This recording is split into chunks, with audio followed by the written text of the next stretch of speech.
Now when it comes to the title of this video, The Evils of K-pop, I have a feeling that a lot of people are going to assume that I'm going to talk about the effect of K-pop on the individuals who obsess over it, or maybe even the effect it has on society in general.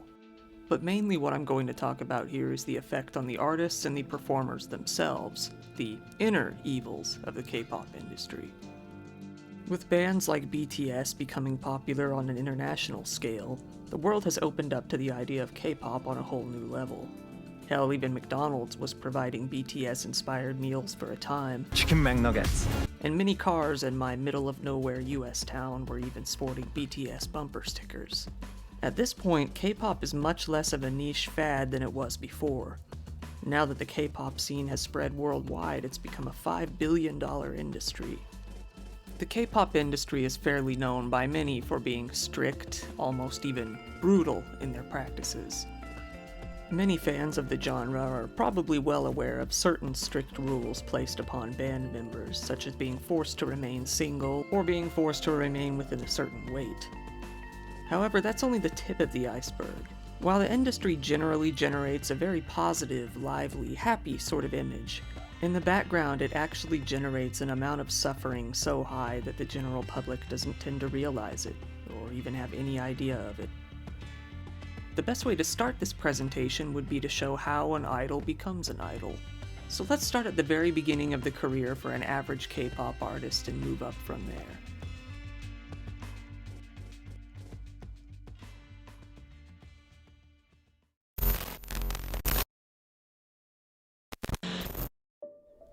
K-pop artists aren't really discovered in the way that people imagine artists to be found in the West. People don't really come seeking them out for their talents. No, not at all. K-pop is an institution. Artists are treated like show dogs. They're trained up to be exactly what the industry wants them to be, and the training is brutal. Let's start at the beginning, or at least the beginning for an average K-pop idol. Most are enrolled into an industry training school from a very young age. K-pop is seen as a glamorous career by the public, especially in the eyes of teens and kids. Who wouldn't want to be rich, hot, famous, and popular? People see how others obsess over the artist, treating them like gods, and want that same treatment themselves, of course. Well, where do we start? Industry training programs. Record labels have constructed these training programs to practically breed and raise new idols. Getting into one of these training programs is said to cost somewhere in the ballpark of $50,000 a year. There are a few programs out there that are paid for by your prospective label, but many still charge the exuberant fees. When you become a trainee, you live together with other trainees, usually in small, cramped dormitories. Most of them are allowed to leave for school, but that is mainly the only time they are ever allowed to leave the institution. The life of a trainee is tense, stressful, and often excruciating. They wake up at 5 in the morning on the dot, and in a lot of cases won't end up going back to bed until about 1 a.m. They're constantly monitored by supervisors and follow a strict regimen that consists mainly of exercise, practice, and sleep. The artists are treated like livestock, maybe even just as objects. They're not allowed to date, they're not allowed to have a phone or any sort of electronic that could be used as communication, and their socializing is strictly monitored. Parents are required to request a visit in advance, and relatives who show up with no notice are turned away. Trainees often get sorted into different groups, not only based on their talent, which is to be expected, but also based on how attractive they are. They're judged by their family background, their education, their wealth, and more. Keeping fit is a crucial part of becoming an idol, especially in these training programs. Prospective idols are expected to eat the bare minimum of food to live and exercise for hours and hours each day. These diets are often dangerous and unhealthy for the trainees. For example, a few years ago, something called the paper cup diet became popular. With this diet, artists were free from counting calories, but instead, all of their food for the day consisted of whatever they could fit into a simple paper cup. Some variants of the diet allowed for several smaller cups throughout the day, but the concept is generally the same. If you can fit it into a tiny cup, you can eat it, but that's all you get.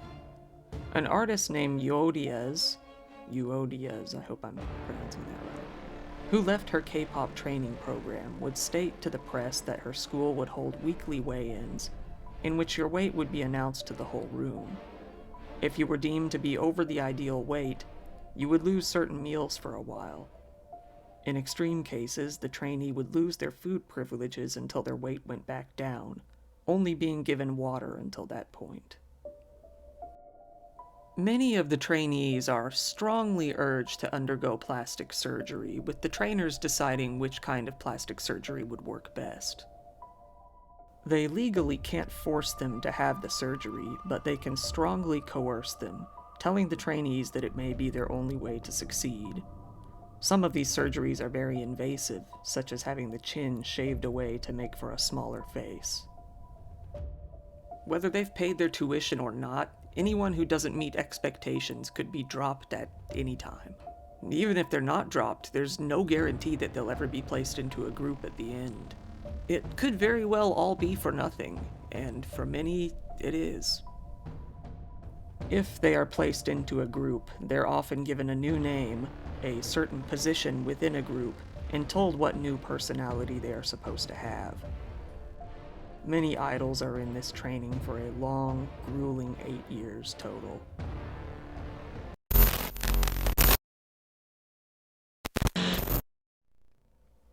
Now let's say you've made it into the industry. You've got your new name, your new personality, and your new face. You're all set, right?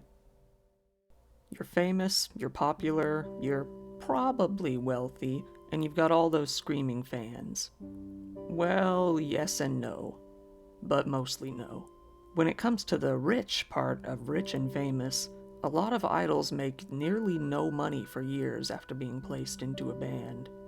The profits are split up very disproportionately between managers, labels, and idols. The labels will often end up getting about 90% of the profits made from both tours and album sales, with the remaining 10% being split up between the members of the band. A lot of this money that they do actually get to keep is immediately used to pay off their massive training school debts. Even if you passed your training but were never able to debut in a band, you'd likely spend many, many years working off those training debts. Some artists who publicly revealed how much money they were living off of only got $450 per month, while others were receiving a measly $1 to $2 per month in the end. Despite this being more than a full-time job, a lot of artists work second jobs just to get the money to eat and survive. In the past, many contracts between idols and labels would last for a full 10 years. These were often referred to as slave contracts. Many artists would actually end up in deep debt with their labels for years and years. Oftentimes, they would end up living in tiny, cramped, barely habitable dormitories with very little money to even buy food. It was a cause of celebration whenever an artist actually became debt-free and they were able to keep the money that they earned. This would take several years for even the most popular artists, and much longer for lesser-known performers. Now, the standard length of a contract has been lowered to 7 years. However, conditions really haven't changed all that much, and labels still continue to find plenty of legal loopholes that they can use to mistreat their idols. Training continues even after you're no longer a trainee and you're actually in a band, as the practice never ends.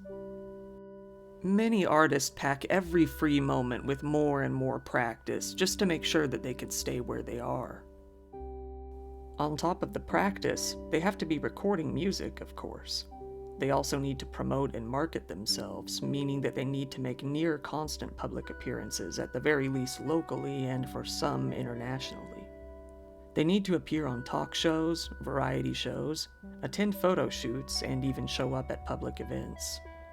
This is all on top of their touring.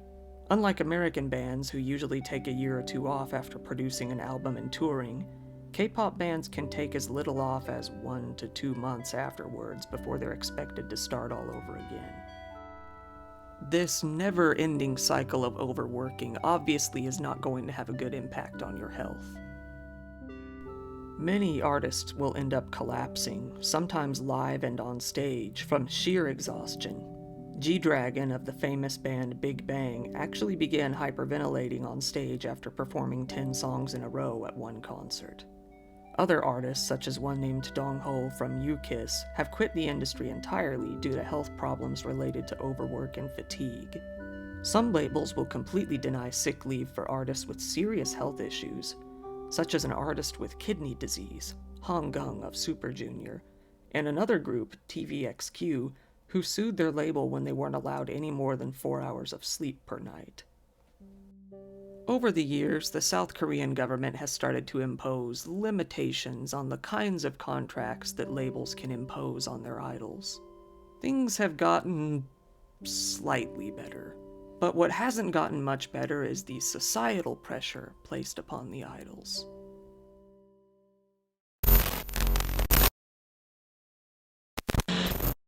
As K-pop idols are more or less told what personality to have upon graduation of their training, you can bet that their behavior is closely monitored.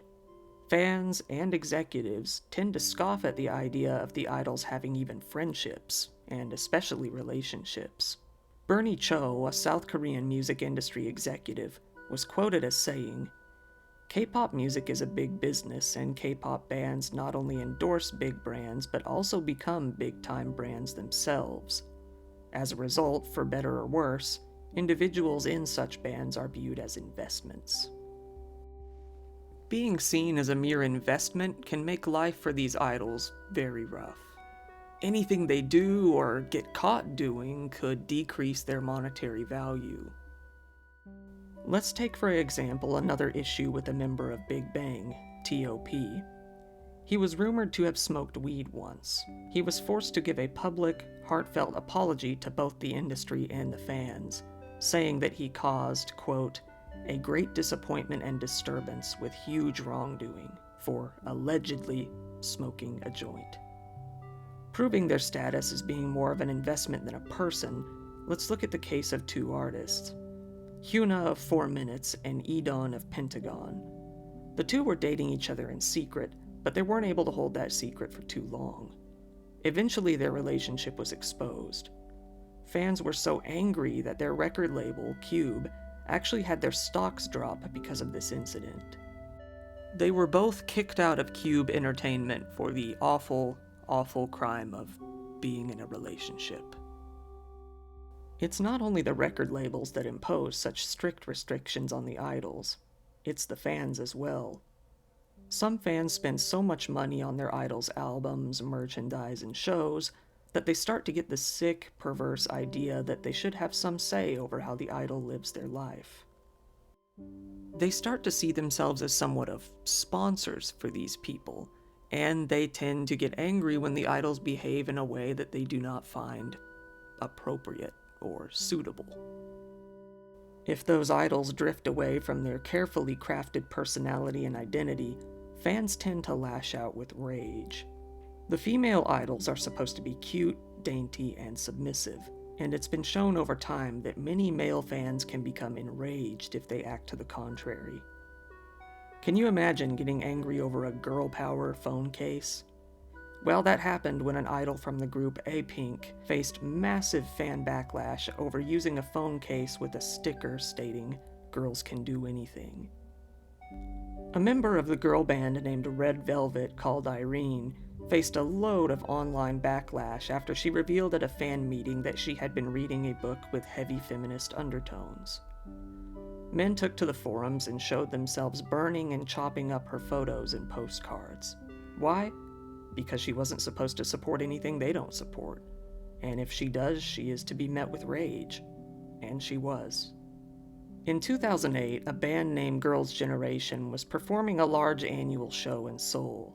The crowd turned on the band and created what is called a black ocean. They refused to wave any lights or cell phones and stood in complete silence, forcing the band to perform in front of a nearly pitch-black, silent auditorium for their whole painfully awkward 10-minute performance. Why did the crowd do this? Because some members of this girl band had gotten what the fans thought was too close to members of the boy band Super Junior. A member of the band EXO named Chen had gotten married in secret and his wife had become pregnant. He managed to keep his personal life secret for a good while until he later announced his marriage and fatherhood. Fan backlash was swift and harsh. Fans created a petition to have him kicked out of the group, with a lot of people agreeing to sign it, even going as far as having demonstrations. However, he was able to stay in the band and soon joined mandatory military service afterward, moving on from the incident. Two idols named Zico and Seolhyun were dating, but they were forced to end their relationship after 6 months, citing immense public pressure, after Zico's female fans began taking out their rage on Seolhyun. She was stalked and berated until she got to the point where she couldn't stand the backlash anymore and had to end the relationship. Some idols choose to remain lonely and bored, but pure. However, others do their best to actually have a private life and keep it hidden as much as they possibly can. They're in constant fear of the very likely fan outcry if they're ever caught having a relationship, or being out of character, or simply having a life.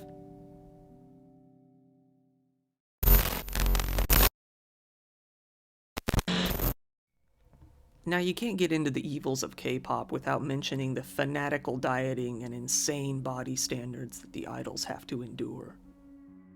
Even after their training is long finished, these idols are shamed, berated, and forced into maintaining a certain weight, or they could very well lose their career, or at the least, face massive public shame and mockery.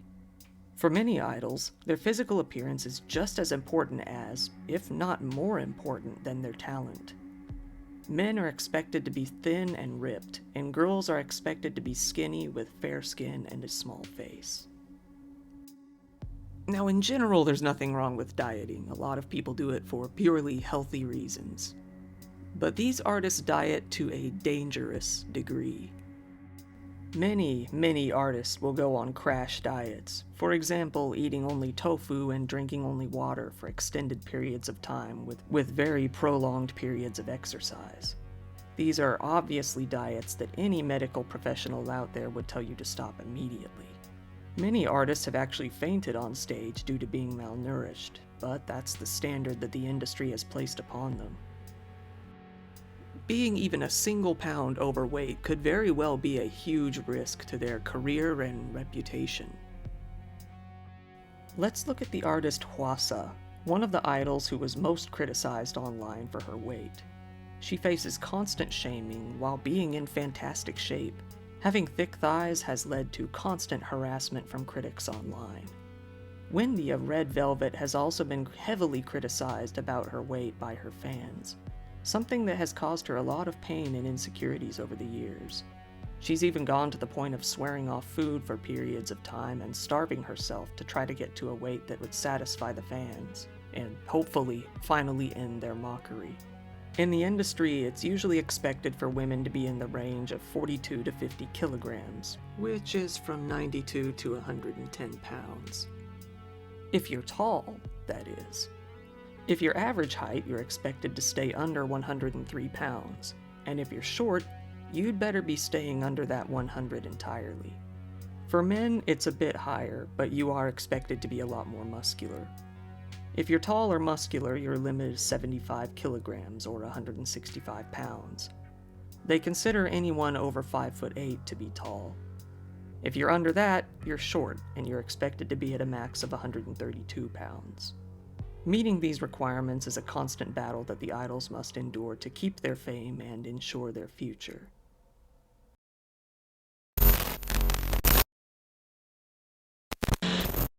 Now, let's go into the even darker stuff.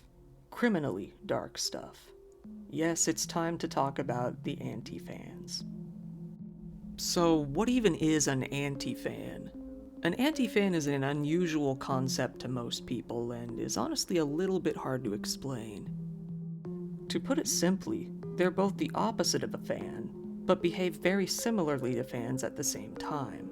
While regular fans of artists, singers, etc. will follow that person because they enjoy their content, an anti-fan will follow that person because they despise their content. Now, this is a foreign concept to most people. Yeah, most people would just ignore the content that they don't enjoy. Why would you waste your time watching or listening to a band that you don't even like? Well, that's how anti-fans get their kicks. They love to hate watch the bands that they don't like. They watch them so that they can discuss their hatred with the band online with other anti-fans. Sometimes they will even go as far as making parodies of the artist's work. It's fairly common for anti-fans to come together in large groups online on all sorts of different platforms. Websites, forums, and of course messenger applications. Sometimes they're called anti-fan clubs, obviously in contrast to regular fan clubs. And as I'm sure you can assume, having large people come together online in hatred is usually not that good of a thing. In fact, it's proven to be a very bad thing over the years.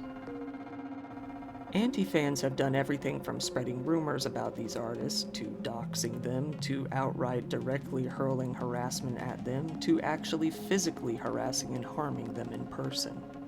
Basically, they'll do anything they can to get at these artists.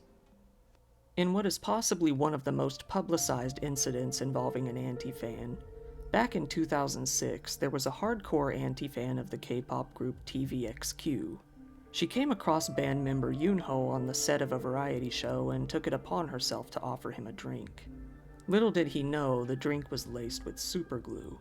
After drinking it, he was rushed to the hospital and had to have his stomach pumped, while the girl, identified only as Ko, fled into the crowd. She was caught 2 days later and arrested, but Yoonho decided not to press charges against her, as she was around the same age as his little sister. It was later revealed that Ko was a member of a TVXQ anti-fan group online for a few years before the incident. In December of the year 2000, Yoon Kai-sang, who was then a member of the band called G.O.D., was offered a bottle of water from an anti-fan at a concert. Little did he know the water was poisoned. However, it wasn't Yoon who ended up drinking the water, but it was his mother, who was on set instead. She unfortunately had to be rushed to the hospital and also needed to have her stomach pumped. Kang Mi-yoon is a popular artist who has been a member of several different groups over the years. At one point, she was rumored to be dating Moon Hee-jun, a member of the group called H.O.T. Kang was a frequent target of anti-fans as it was already, but this sent a few anti-fans over the edge, with one sending her a written threat to end her life, and another sending her an envelope full of razor blades, either a threat or likely hoping that she would hurt herself while opening it. Jung Eun-hae was also a frequent target of anti-fans. When her band's song Killer made the #1 spot on the charts in South Korea in 1999, she became a much bigger target. 1 year later, in 2000, one anti-fan decided to fill a water gun full of soy sauce, vinegar, and who knows what else, and shot her in the eyes at a concert.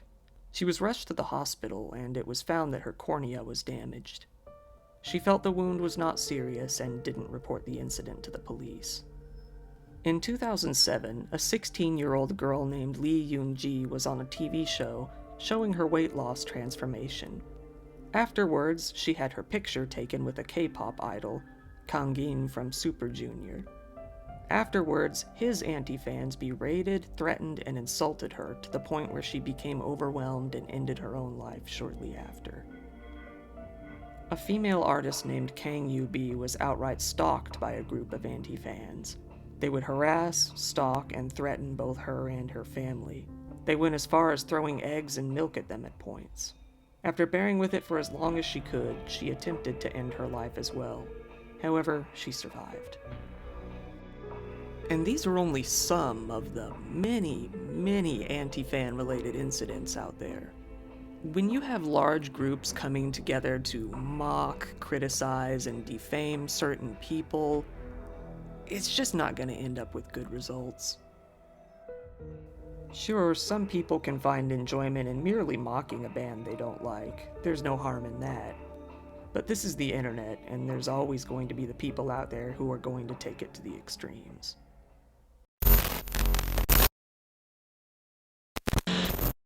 And now we get into what is debatably the darkest side of the industry.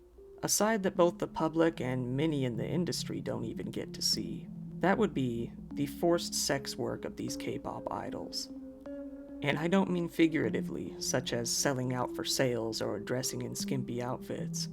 I mean the idols being forced, or at the very least strongly coerced, into literal sex work. This problem went public and was first noticed by many back in 2009. In 2009, a South Korean actress named Jang Ja-yoon ended her life. In a 7-page letter, she documented what had been happening to her deep within the industry. In her letter, she stated that her agent, Kim Sung-hoon, had beaten her up on many occasions and had forced her to sleep with a long string of VIPs, usually directors, CEOs, and media executives. At golf games, she was forced to serve drinks and consume drinks with guests and even to act as an escort with them. And this wasn't just limited to her, either. She went on to name 31 different high-ranking individuals who were a part of this incident. The National Human Rights Commission went on to interview hundreds of idols and actresses and found that over 60% had been asked to provide sexual services to high-profile individuals, usually either businessmen or politicians. The ones pressuring them the most were agents and brokers. 45% had been pressured to be entertainers at drinking parties. 31% of the women had been molested, having their bodies touched. About 6% were victims of direct sexual assault, and nearly all of the women surveyed had been verbally harassed by people in the industry, with comments about their bodies, appearances, and demands to pleasure them. Now this all carries over into another demographic as well. The idols who passed training but didn't move on to be a part of a band, either due to quitting, being rejected, or simply failing early on. The failed idols. It's often said that about 100 new bands debut every year, but only one of these bands will actually make it and survive. If you don't make that initial hit song and get noticed right off the bat, you're likely to fail as an idol. By these numbers, you have a roughly 1% chance of actually getting to become a famous idol even after all those years of training. So what do these failed idols tend to do? They're usually in massive debt after ending the training program. Given that the mass majority of these failed idols, both men and women, are very attractive, the people around them tend to introduce them to host and hostess clubs. You may remember host clubs from my old video on Yuka Takaoka, but let's get a refresher.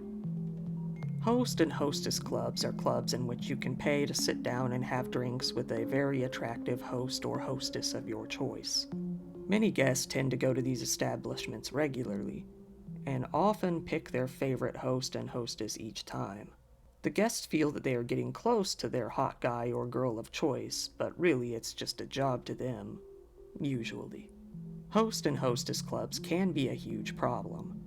Obviously, these guests can get too close to their host of choice. They can start to ask for things a little above drinking. The host and hostesses are often pressured by their employer to go the extra mile with these guests. This guest has given you so much money over the weeks, why not give them a little something? And next time, why not give them a little more something? And that's how it goes. It's through this persistent persuasion and gradual progression that the hosts and hostesses gradually move towards sleeping with the guests. Before they know it, the failed idols are sleeping with the guests for money. You have to consider their psychology. These idols have been told when to wake up, when to eat, what to do, and when to sleep for years now, usually a majority of their childhood and teen years. Their identity is beaten out of them by constant reinforcement to the point where they've even lost their personality. So take that complex of mindlessly following authority figures and add the massive debt that they're in, and it's not hard to see how this happens so often.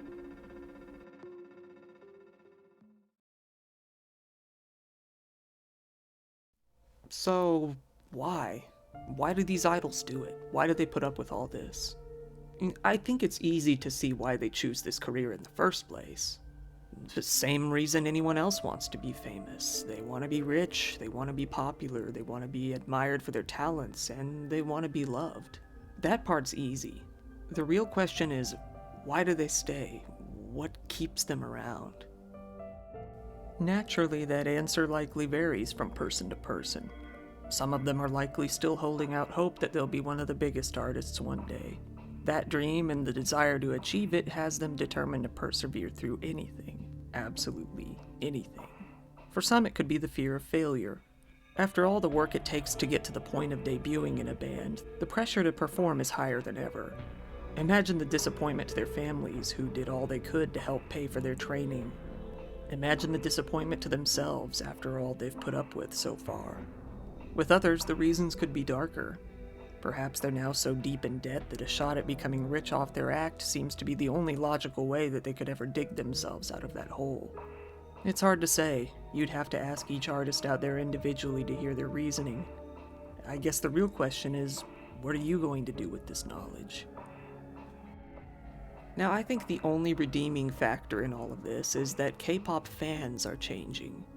Slowly but surely, they're moving towards being more compassionate and more understanding towards their idols. Things are easier now than they were several years ago, but progress is notably very slow.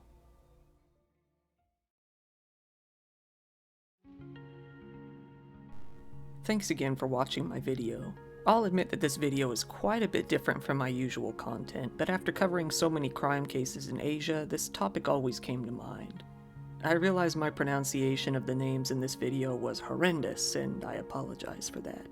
But I've always been surprised at how many people I talk to in the US who don't know what anti-fans are, or who have never heard of the whole sex work problem in the industry.